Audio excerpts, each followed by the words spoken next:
Hello, my name is Tyra Hill. In this presentation, I will be exploring my linguistic history and how my family history, along with various of other experiences throughout my life, impacted my language as well as my identity. This is my Linguistic Odyssey. I want to begin by discussing my hometown.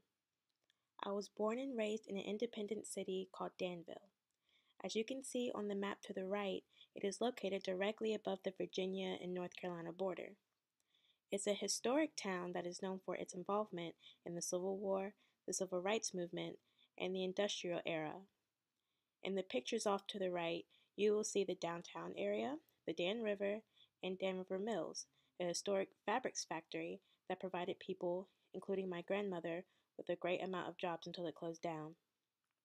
Our local government is currently working on putting their old buildings to use by opening new businesses and reviving the downtown area. Danville is also very diverse, with a wide range of individuals with different racial backgrounds as well as social and economic statuses. This diversity allowed for different varieties of the English language that are often heard around the town. When getting into my family history, I noticed that there is a lot about my ancestors and my extended family that is unknown to me.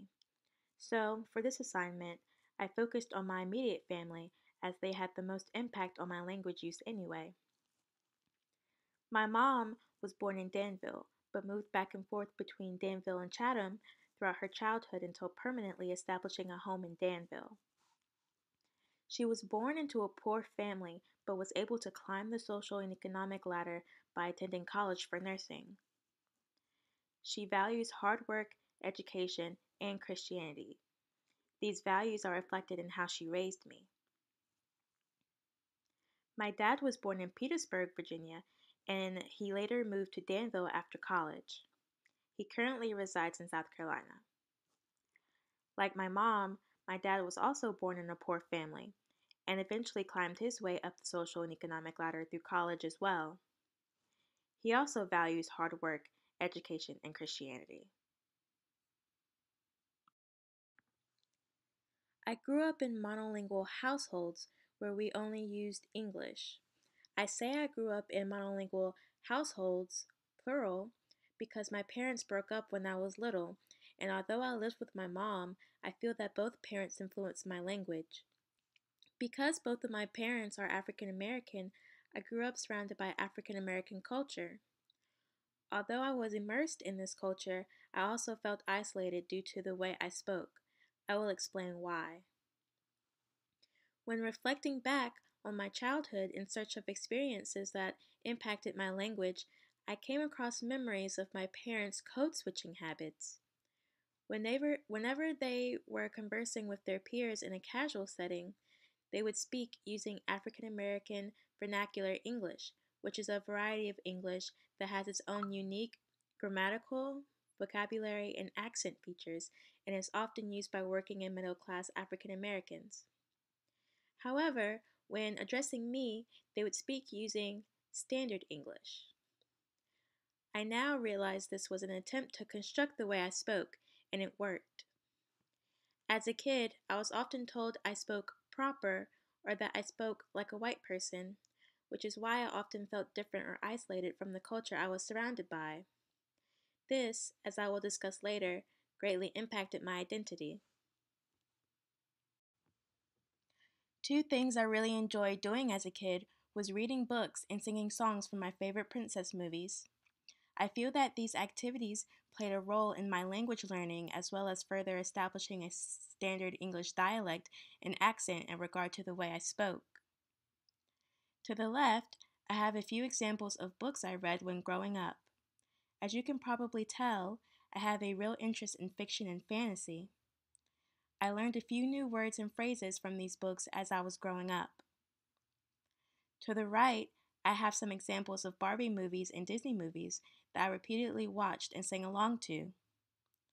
I remember that when singing along to these movies, I always attempted to match the way I spoke or sang to the way the characters would say or sing certain words and phrases. I would also learn a variety of new words or phrases from these songs as well. Nowadays, When I'm speaking, I use more of a casual tone.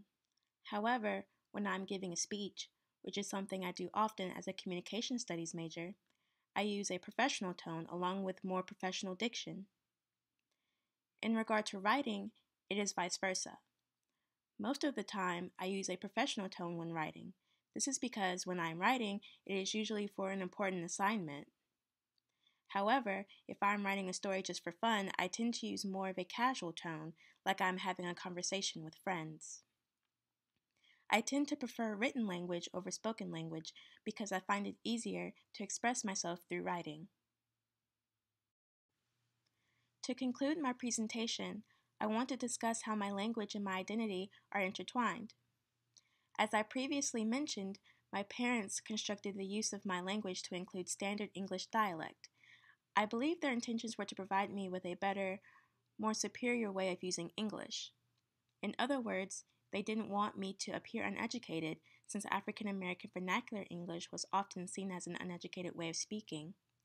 This may reflect how I come from a family that values education. However, because I spoke using standard English, I was often said to be speaking like a white person. This made me confused about my identity for a long time. I often questioned whether I belonged to the African American culture or no culture at all.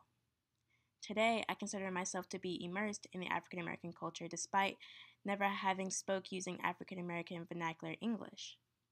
Interestingly enough, I haven't been accused of speaking like a white person since my freshman year of high school. Over time, I developed more of a Southern accent and began using Southern expressions. I believe this is due to my relationship with my fiance. We have been together for 4 years, and we spend a lot of time together. I began picking up his accent as well as the expressions he often uses, such as y'all and yonder. This reflects how I reside in the South. Lastly, American Sign Language is a language I have been studying for the past 2 years. Below is a video of me signing information about Laurent Clark and Thomas Gallaudet, two influential figures that influenced the development of ASL.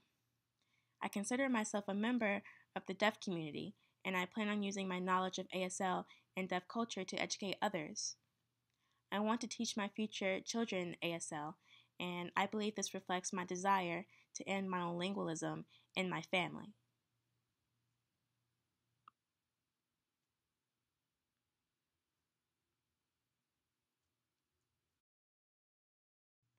That concludes my Linguistic Odyssey. Thanks for watching.